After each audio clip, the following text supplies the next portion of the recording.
अच्छा यार, क्या कहते हैं, आज का हमारा सेशन है on exam technique, exam technique.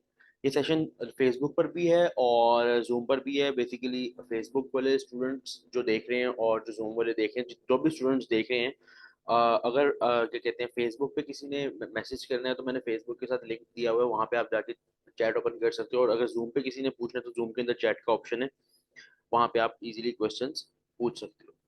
और इसके अलावा अगर किसी के पास दोनों नहीं, दोनों में किसी में इशू आ रहा है तो जिसके पास मेरा व्हाट्सएप नंबर है, व्हाट्सएप नंबर पे लाइव में पूछ सकते हो कोई भी question related to the ACC exam technique.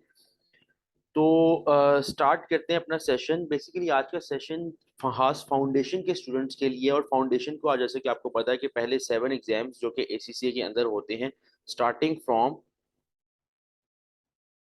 FA1, MA1, FA2, MA2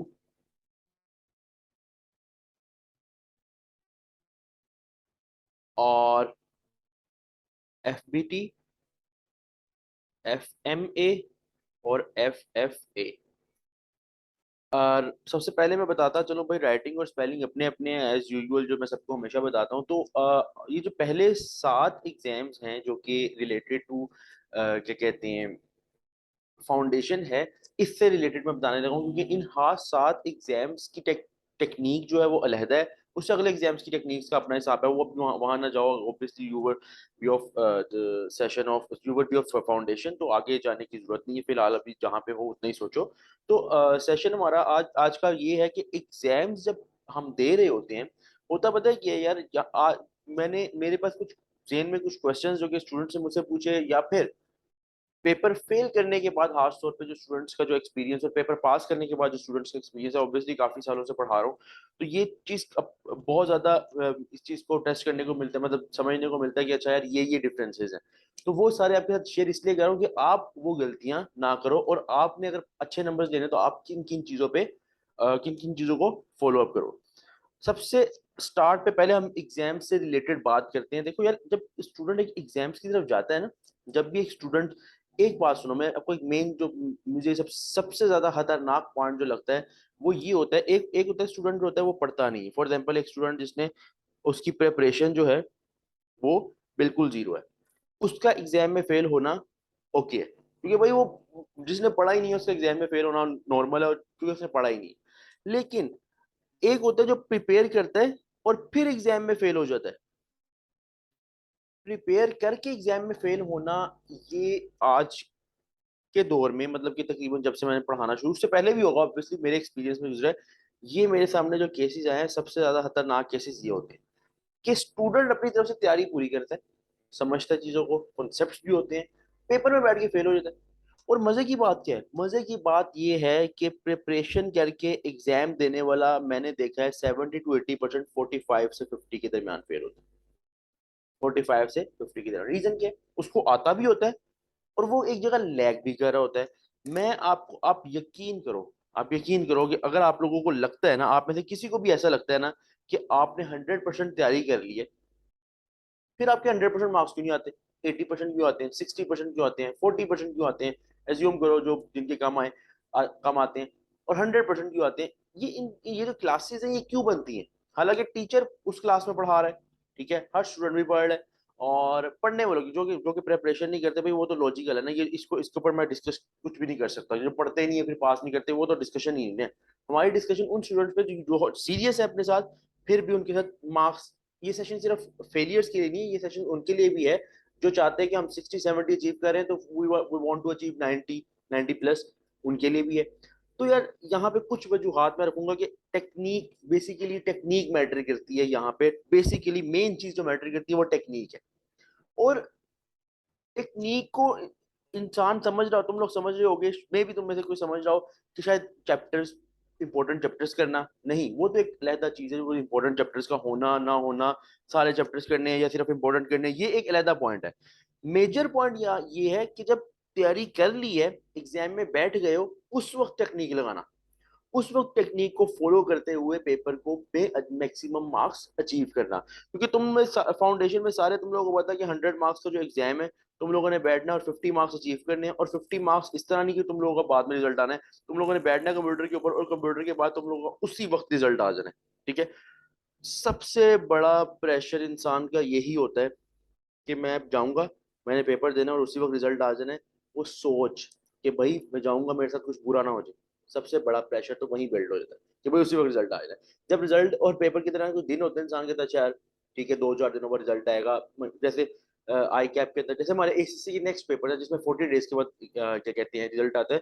तो एक होता है चलो यार पेपर दिया, सुकून से सोचेंगे, अच्छा हाँ, एक माइंड भी बन जाता है कि यार हाँ ये मैंने इस तरह परफॉर्म नहीं किया तो मैं फेल हो सकता हूँ या मैं पास हो सकता हूँ, इतने नंबर आ सकते हैं।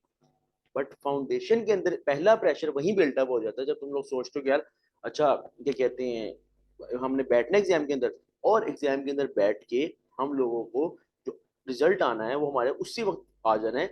तो होता क्या है, ये प्रेशर तुम लोगों के एक बैक ऑफ द माइंड बन रहा होता है। सबसे मेजर चीज जो एक स्टूडेंट के फेलियर की वजह होती है ना, वो प्रेशर है। और प्रेशर में सबसे पहली चीज ये प्रेशर है कि इंसान के जहन में होता है कि यार लोग क्या कहेंगे। यार मैं बैठूंगा एग्जाम में, अगर मेरे फॉर एग्जाम्पल कम मार्क्स आते हैं या लोगों को मुझसे ये एक्सपेक्टेशन है कि मेरे फॉर एग्जाम्पल 90 आने हैं और मेरे 70 आ जाते हैं। अब 90 के 70 से डर से ना होता ये है कि बेड़ा गर्क होता है एग्जाम। खास तौर पे इस सेशन में जितने भी वो स्टूडेंट्स जो कि फर्स्ट सेशन में बैठे हुए हैं, जैसे FA1 और MA1 कह रहे हैं, जिन्होंने आज तक एग्जाम नहीं दिया। जिन्होंने एग्जाम दिया उन्होंने तो फेस भी की होंगी ये चीजें, लेकिन जिन्होंने एग्जाम नहीं दिया उनके लिए सबसे बड़ा फैक्टर यही होता है कि उनको होता है कि हम लोग बैठेंगे, हमारे साथ पता नहीं किस तरह एग्जाम होगा, उसी वक्त रिजल्ट आना है, क्या क्या ट्रीटमेंट होना है हमारे साथ, और एट लास्ट हम लोग किस तरह उस चीज को फेस करेंगे, उस चैलेंज को फेस करेंगे। तो भाई मेरी बात सुनो, सबसे पहली चीज तुम लोग जो अपने एग्जाम की फीस भर रहे हो, जो तुम लोगों ने अपने एग्जाम के अंदर टाइम लगाया है पेपर तैयार करने में, जो तुम लोगों ने और कॉस्ट लगाई है आने जाने में इंस्टीट्यूट में, भाई ये आपकी कोई और नहीं भर रहा, ये आपकी आप खुद भर रहे हो। ठीक है। तो why you are thinking about the people के हम निकलेंगे तो लोग क्या सोचेंगे और उसी का रिजल्ट आना है। पहला प्रेशर यही प्रेशर होता है स्टूडेंट। अच्छा कभी कभार ऐसा होता है कि स्टूडेंट को लग रहा होता है कि मैं प्रेशर नहीं ले रहा। जैसे मेरे साथ क्या इशू था जब मैं फाउंडेशन कर रहा था, तो मेरे साथ ये इशू था कि मैं बजाते हुए बड़ा अपने आप को ना चिल रखने की कोशिश करता हूँ, बड़े डाउनफॉल में भी ना तो कोशिश करता हूँ चिल रहूँ। तो मैं कहता था नहीं यार कहाँ प्रेशर है, कहाँ प्रेशर है। लेकिन मैं प्रेशर नहीं ले रहा ना, मैं सोच रहा हूँ दिमाग को ठंडा कर रहा हूँ, लेकिन back of the mind pressure buildup हो रहा होता है। ठीक है। तो उस लेवल तक जाना कि अब उस बैक ऑफ द माइंड को आप कंट्रोल नहीं कर सकते, क्योंकि इंसान है और इंसान के ऊपर प्रेशर आए तो वो ऑब्वियसली फर्क पड़ता है। लेकिन आपने अपने हाल को, अपने प्रेजेंट माइंड को बहुत चौकस रखना है, और वो चौकस इसी तरह रख पाओगे कि अगर तुम लोगों की तैयारी पूरी होगी, तैयारी पूरी होती है ना तो कॉन्फिडेंस होता है, अच्छा यार ठीक है तो देख ले। तो अव्वल तो यहाँ पे प्रेपरेशन के अंदर भी दो टाइप्स है ना, एक बंदा होता है जो नॉर्मल प्रेपरेशन करके गया होता है, और एक होता है जो जिसकी बहुत बेस्ट होती है। एक तो होती है जो करता ही नहीं, जो 4 चैप्टर्स पढ़ के पेपर में बैठ गए, भाई वो मैं उसकी गारंटी कैसे दूं, मैं क्या, वो अपने आप को गारंटी नहीं दे सकता कि पास कैसे करेगा, उसकी बात नहीं कर रहा। एक नॉर्मल एक बेस्ट। तो ये चीज पहला प्रेशर खत्म करने के लिए तुम लोगों को ये चीज मेन चीज ये करनी है कि तुम लोगों ने अपनी तैयारी को बेस्ट से बेस्ट रखना है। अब बेस्ट तैयारी और नॉर्मल तैयारी में फर्क फर्क सुन लो। जो नॉर्मल तैयारी होती है ना और बेस्ट तैयारी, इनमें जो मेन फर्क है ना वो ये है, दोनों में एक चीज कॉमन है, क्लासेस दोनों ने 100% ली होती है। 100% इन द सेंस कि मैक्सिमम क्लासेस ली होती हैं, छुट्टी ज्यादा नहीं, छुट्टियां नहीं की होती। ठीक ठीक है, छुट्टियां की हो वो तो मैं तो वैसे उस स्टूडेंट को कहता हूँ कि भाई छुट्टियां की हैं, अगर फॉर एग्जाम्पल आपकी 80% से कम अटेंडेंस है तो भाई no guarantee from my side कि भाई तुम लोगों का पेपर पास होगा। लेकिन अगर 100% तुम लोगों की क्लासेस हमने तुमने ली हुई हैं, तो इसी के आगे नॉर्मल और बेस्ट तैयारियां होती है, इसी के आगे नॉर्मल तैयारी भी होती है, इसी के आगे बेस्ट तैयारी भी होती है। जस्ट 2 मिनट वेट है, अजान हो जाए फिर कंटिन्यू करते हैं।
अच्छा, तो हम बात कर रहे थे कि नॉर्मल और बेस्ट प्रिपरेशन में क्या फर्क है।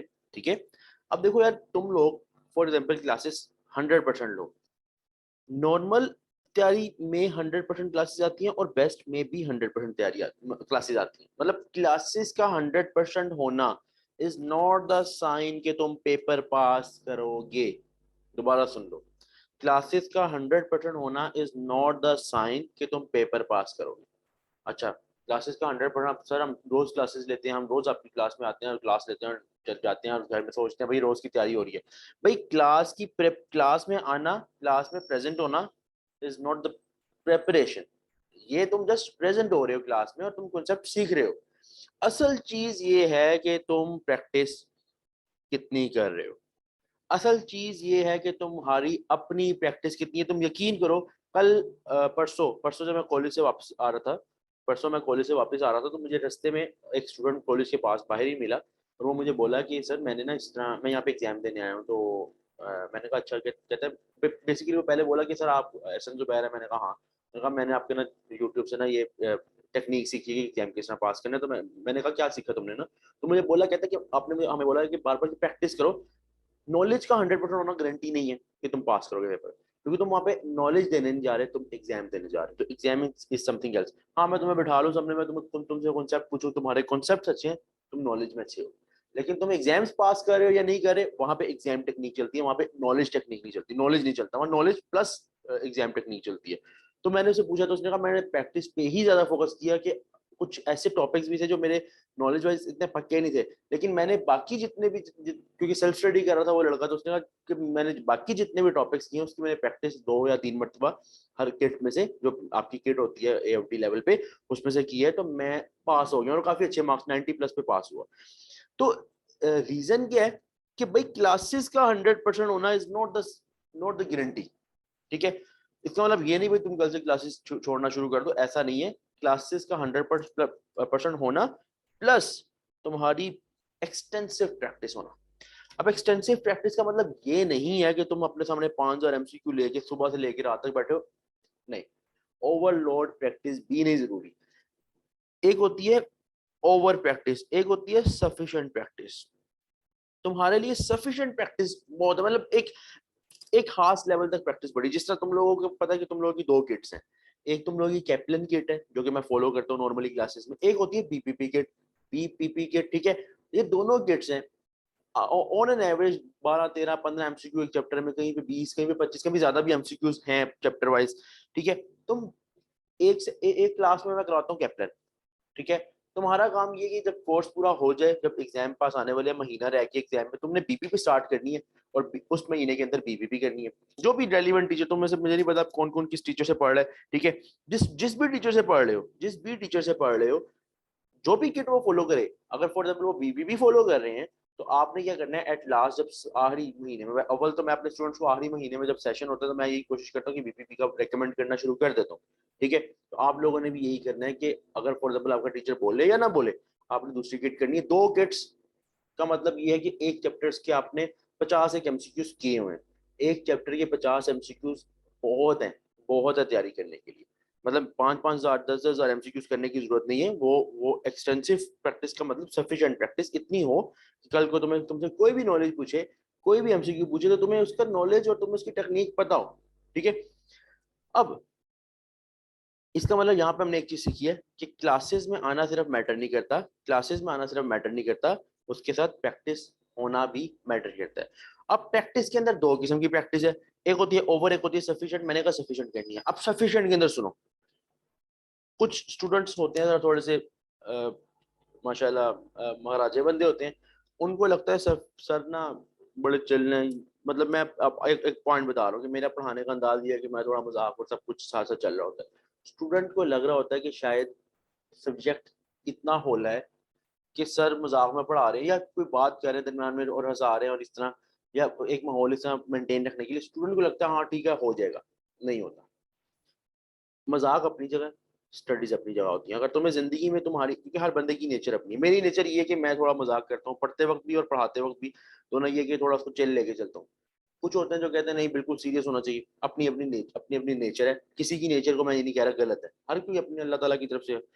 तो अब तुम्हारी नेचर क्या है, उस नेचर के मुताबिक अपने आप को ढालना। अगर तुम्हारी नेचर ये है कि तुम चिल होके पढ़ते हो, तो भाई चिल होना एक अलहदा नेचर है, पढ़ना एक अलहदा बात। ये नहीं समझना कि यार मैं अगर आता हूँ यहाँ पे एक बात करता हूँ, एक पॉइंट बताता हूँ, तो उस पॉइंट को ये नहीं समझना ये तो सर ने मजाक में इसकी एग्जांपल दी है तो चलो यार ये पॉइंट इतना इंपॉर्टेंट नहीं है। हो सकता है वो पॉइंट से सारा मतलब कि 5 MCQs आ जाए, 10 नंबर का पेपर आ जाए। भाई 10 नंबर का पेपर का मतलब ये कि तुम लोग अगर 50s में रह रहे हो तो 60s में आ जाओगे, 60s का मतलब 70 में आ जाओगे अगर वो ठीक कर लोगे।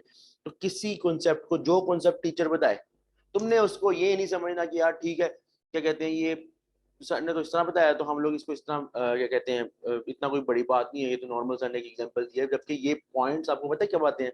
ये पॉइंट्स तब आते हैं जब एग्जामिनर आपसे कॉन्सेप्चुअल क्वेश्चंस पूछता है। एक होती है डायरेक्ट बात, जैसे अब तुम में से सारों ने ऑलमोस्ट डेबिट क्रेडिट का रूल का पता ही होगा सबको। तुम में से एक होता है नॉलेज वाला क्वेश्चन, एसेट्स की नेचर क्या है, डेबिट, तुम लोग इजीली बोलोगे डेबिट है। एक होगा कोई थ्योरेटिकल क्वेश्चन होगा जिसके अंदर कॉन्सेप्ट होगा।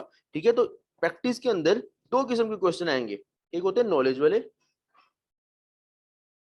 जो स्ट्रेट फॉरवर्ड है, मतलब कि पॉइंट है, मतलब कि कॉन्सेप्ट सीधा सीधा सीधी सीधी बात है। एक होते हैं कॉन्सेप्चुअल। ठीक है, कॉन्सेप्चुअल। कॉन्सेप्चुअल के अंदर भी दो आते हैं आगे, एक होते हैं प्रैक्टिस सॉरी कैलकुलेशन वाले, और एक होते हैं थ्योरेटिकल। राइटिंग, प्रेजेंटेशन, स्पेलिंग भाई अपने अपने हैं, सिर्फ लॉजिक समझो। मेरा लिखने का पहले प्लान नहीं था, ये तो जस्ट मैंने जूम पे सेशन करवा लिया इसलिए मैंने साथ पेन रख लिया, तो मैं समझा रहा हूँ साथ साथ। ठीक है, अब सुन लो, सुनो, देखो, तुमने सोचा कि तुमने प्रैक्टिस करनी है, ठीक है, तुमने अपना चैप्टर खोला, सही है, तुम्हें नजर आया 10 MCQs, 10 में से 3 वो थे जो स्ट्रेट फॉरवर्ड थे, डेब्ट एसेट की नेचर क्या है, लाइबिलिटी की नेचर क्या है। ये नॉलेज वाले एमसीक्यूज होते हैं जब आपका कॉन्सेप्ट सही होते हैं ना, जब आपने क्लासेस ली होती है ना, तो सीधा सीधा नॉलेज आपको आता ही होता है, सीधा सीधा नॉलेज आपको आता ही होता है। जैसे मैं आपसे रोज क्लास में पूछता हूँ कि इसकी नेचर के, तो आप बता देते हो क्योंकि सीधा नॉलेज है। एग्जामिनर इतना पागल नहीं कि तुम्हें सारे ही नॉलेज वाले क्वेश्चन दे दे, मतलब स्ट्रेट फॉरवर्ड क्वेश्चन दे दे। स्ट्रेट फॉरवर्ड देगा तो मेरा ख्याल है कि हर साल 10,000 एसीसी निकले पास होके, अगर पूरे एसीसी में यही चलना है, ऐसा नहीं है। मतलब टोटल एसीसी भी 10,000 स्टूडेंट, 10,000 से तकरीबन 10,000 ही होगा टोटल एसीसी क्वालिफाइड। तो ये कहते हैं नॉलेज के लिहाज से, नॉलेज के लिहाज से सिर्फ क्वेश्चंस नहीं आते, कॉन्सेप्चुअल भी आते हैं। अब कॉन्सेप्चुअल में दो क्वेश्चंस वो हो जाते हैं, एक होते हैं कैलकुलेशन वाले, एक होते हैं थ्योरेटिकल वाले। कैलकुलेशन वाले अगर आपको उसका फॉर्मूला आता है कैलकुलेशन का तो वो कर लेते हो इजीली। ठीक है, पहले क्या होता था, आज से 3-4 साल पहले ज्यादा जो एमसीक्यू टेस्ट होते थे वो यहाँ से होते थे। कैलकुलेशन में फॉर्मूला, कोई फॉर्मूला लगना है, आपने कैलकुलेट किया, निकाल लिए। एग्जामिनर ने देखा आहिस्ता आहिस्ता कि भाई ये तो ऐसा हो रहा है कि स्टूडेंट तो इजीली पेपर को पास करी जा रहा है। अब एग्जामिनर तो भाई हमारे खिलाफ चल रहा है, एग्जामिनर जो है वो तो हमारे खिलाफ चल रहा है। वो सिंपली क्या करेगा, वो तुम्हें दे देगा थ्योरेटिकल क्वेश्चन। रीजन क्या है, वो देखेगा भाई इस बंदे का नॉलेज विद कॉन्सेप्ट कितना बका है, यानी कि नॉलेज भी हो और फिर कॉन्सेप्चुअल नॉलेज हो, यानी कि अगर ये नॉलेज है तो इसका कॉन्सेप्ट कैसे अप्लाई होना है इस चीज पे वो पता हो। इस वजह से आहिस्ता आहिस्ता जो गेम है वो मुश्किल मुश्किल इन सेंस कि थोड़ी टेक्निकल होती जा रही है। और स्टूडेंट को लगता है कि मैंने तो तैयारी पूरी की है, मुझे तो फॉर्मूला भी आते हैं, मुझे तो नॉलेज भी पता है। स्टूडेंट पॉइंट आउट ही नहीं करता कि भाई अगर ये किट के, फॉर एग्जाम्पल किट के इस चैप्टर के 30 क्वेश्चन है, इसमें से 5 क्वेश्चन जो कि प्रॉपरली टेक्निकल थे, कॉन्सेप्चुअल प्लस नॉलेज थे, ये वाले क्वेश्चन थे जो मैं बता रहा हूँ। स्टूडेंट को लगता है ये 5 ही तो गलत हुए हैं, बाकी तो मैंने ठीक कर लिए हैं, बाकी 25 तो मैंने ठीक कर लिए। भाई बाकी 25 में तो एग्जामिनर इंटरेस्टेड ही नहीं है इतना खास, वो तो इंटरेस्टेड इन 5 में। तो स्टूडेंट को लगता है यार मेरे तो सिर्फ 5 किट में मैंने हल की है, 25 में से 5 ही तो गलत हुए हैं, तो फिर भी मेरा पेपर रह गया, या मॉक एग्जाम से आ गया, या मेरे टेस्ट में मार्क्स नहीं आते। रीजन क्या है, ये 5 पे ही आपके एग्जामिनर और आपके टीचर की नजर होती है कि इसको, इसमें आपको वो बेस्ट कर दे। इसमें बेस्ट हो गए ना, और तुम्हें ये टेक्निक समझ आ गई, एसीसी का एक पेपर तुम्हारा नहीं रहेगा, एक पेपर नहीं गिरेगा, एक पेपर नहीं फेल होगा। स्टूडेंट को लग रहा होता है मैं अपनी तरफ से पूरा कर रहा हूँ, बैठता है 40s में रहता है, क्यों? क्योंकि ये इन 25 में से 30-40% पेपर आ जाता है वो स्टूडेंट कर लेता है, बाकी 60% आता है इन 5 टाइप एमसीक्यूज में से। तो स्टूडेंट कहता है कि मैं फेल कैसे हुआ। ठीक है, मुझे बताओ यहाँ तक तुम में से किसी का कोई क्वेश्चन वगैरह कोई रिलेटेड टू एग्जाम, जितना मैंने अभी तक बताया, अभी आगे हम और से एक पॉइंट मैंने डिस्कस करने, दो चार पॉइंट्स। यहाँ तक कोई क्वेश्चन है तो चैट पे तुम लोग पूछ सकते हो, चैट मेरे सामने ओपन है। कोई भी क्वेश्चन एग्जाम से रिलेटेड, जिन्होंने एग्जाम दे दिया या जिन्होंने एग्जाम देना है। कुछ ऐसे होंगे जिन्होंने FA2 क्लियर कर लिया होगा, F3 में होंगे, कुछ ऐसे होंगे जिन्होंने FA2 में होंगे, MA2। किसी भी पेपर के लिए आज से कोई भी बात अगर शेयर करनी है तो कर लो, उसका मैं आप लोगों को बता देता हूँ पॉइंट।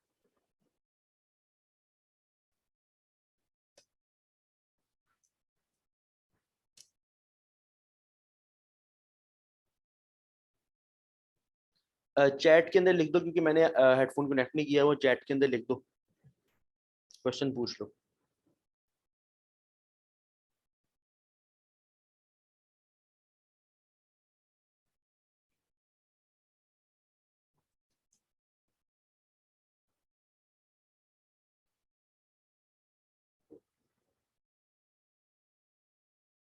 अच्छा, सरमद ने क्वेश्चन पूछा कि F1 जो है ना, F1 यानी जो FBT पेपर है ना आपका, वो F1 है फाउंडेशन में। तो सरमद का क्वेश्चन ये है कि जो F1 में मेन थ्योरेटिकल है, उसमें थ्योरी कॉन्सेप्ट्स कैसे पकड़ेंगे। देखो, F1 F8 इससे पहले, FBT से पहले तुम लोगों ने 4 पेपर्स किए होते हैं, F81, MA1, FA2 और MA2, ऐसा ही है। उसके बाद तुम लोग F1 करते हो। मे भी कुछ स्टूडेंट ऐसे होते हैं वो पहले F2 और F3 कर लेते हैं। F2 F3 का मतलब ये है FMA और FFA कर लेते हैं और फिर एंड पे करते हैं। अब ये टोटली थ्योरेटिकल पेपर है, टोटली ऐसा पेपर है जिसके अंदर कॉन्सेप्ट ही कॉन्सेप्ट है, कोई कैलकुलेशन नहीं पूरे पेपर में। देखो, इसके अंदर 2 पॉइंट्स आपने समझने। एक पॉइंट तो ये कि इसके अंदर आपने, जब जो टीचर आपको पढ़ा रहा होता है, जो भी रेलिवेंट टीचर आपका, जो भी रेलिवेंट टीचर आपको पढ़ा रहा है, जो कॉन्सेप्ट वो बता रहा है, आपने उसके अंदर प्रैक्टिकलिटी देखनी है। रीजन अब सुनो कैसे। फॉर एग्जांपल, उसके अंदर एक कॉन्सेप्ट है, इकोनॉमिक्स से रिलेटेड ले लें तो माइक्रो इकोनॉमिक्स, ठीक है। माइक्रो इकोनॉमिक्स अब मेरे ध्यान में आ रहा है, मैंने अपने स्टूडेंट लाइफ में पढ़ा हुआ है। माइक्रो इकोनॉमिक्स में एक टॉपिक है सप्लाई और डिमांड, ठीक है। अब अगर फॉर एग्जाम्पल एज्यूम करो तुम सारे यहाँ पे F1 की क्लास में बैठे हो और मैं तुम लोगों को पढ़ा रहा हूँ, F1 में ना सप्लाई और डिमांड है। जब ना सप्लाई कम होती है तो डिमांड बढ़ जाती है, जब डिमांड ज्यादा होती है तो सप्लाई का, इस तरह मैं तुम्हें कॉन्सेप्ट फॉर एग्जाम्पल बता रहा हूँ। भाई तुम्हें मैं इस तरह के 5,000 कॉन्सेप्ट इस तरह बोल के बता दूंगा ना, तुम्हें नहीं समझ आएंगे। समझ तुम्हें ये आएगा कि जैसे एज्यूम करो मैं तुम्हें कहूँ कि कोरोना आया, ठीक है। कोरोना में हम लोगों की सबसे जो चीज महंगी हुई थी ना, वो मास्क थे। मतलब जिस रेशो से 1 रुपए का मास्क मिलता था या 2 रुपए का, 20 रुपए में मिला, वो 30 रुपए, बल्कि मेरा ख्याल है 50 तक गया नॉर्मल मास्क। तो ये क्या थी कि एक चीज की डिमांड बढ़ी, ठीक है, तो उसका ताल्लुक प्राइस के साथ, सप्लाई के साथ कैसे हुआ।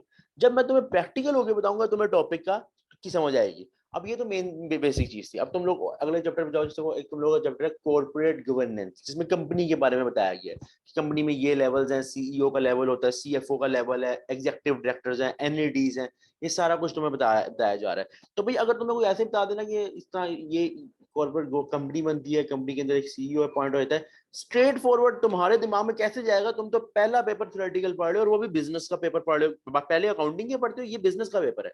अकाउंटिंग और बिजनेस में फर्क है। बिजनेस होता है कि बिजनेस चल किस तरह है, बिजनेस के अंदर मामला। अकाउंटिंग होती है उस तरह का हिसाब किताब। हिसाब किताब तुम्हारे पक्की होते हैं FA1 MA1 और FA2 MA2 में। बट मसला ये आता है जब तुम थ्योरेटिकल में जाते हो तो तुम प्रैक्टिकलिटी नहीं देखते, क्योंकि उससे पहले जो रट्टे मार के कॉन्सेप्ट याद किए होते हैं।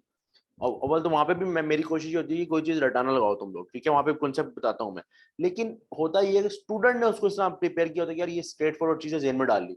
F1 का हिसाब हो रहा है, F1 में सारा थ्योरेटिकल है, सारा कॉन्सेप्चुअल है, सारा ही समझना। मतलब कि F1 की किट में 30 के 30 MCQs ही वो टेक्निकल, ये वाले थ्योरेटिकल